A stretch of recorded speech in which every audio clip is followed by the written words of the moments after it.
শেষ দিনের প্রচারণায় ব্যস্ত সময় পার করছেন প্রার্থী, কর্মী ও সমর্থকরা।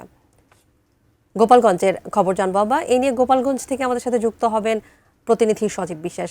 সজীব বিশ্বাস, যেটি বলছিলাম, গোপালগঞ্জের 3টি সংসদীয় আসনে প্রচারণায় একেবারে শেষ দিনে আসলে গোপালগঞ্জের চিত্রটা কেমন দেখছেন, আমাদের বিস্তারিত জানাবেন। তানিয়া, শেষ দিনে কিন্তু সকল প্রার্থীরাই কিন্তু তাদের যে জনসভা বা মিছিল তারা কিন্তু করছে। আমরা এই মুহূর্তে রয়েছি গোপালগঞ্জ 1 আসনে মোকসেদপুরে।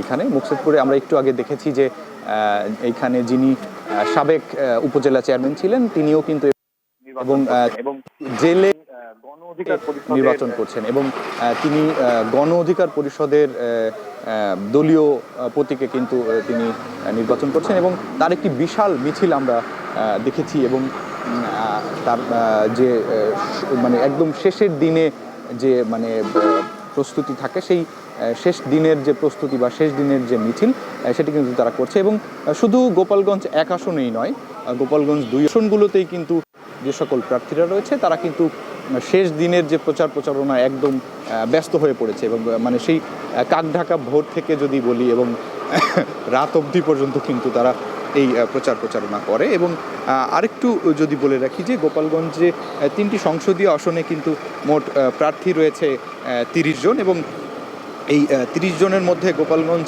1 আসনে কিন্তু প্রার্থী রয়েছে 9 জন, গোপালগঞ্জ 2 আসনে কিন্তু প্রার্থী রয়েছে 13 জন এবং গোপালগঞ্জ যে 3 আসন সেই 3 আসনে কিন্তু প্রার্থী রয়েছে 8 জন।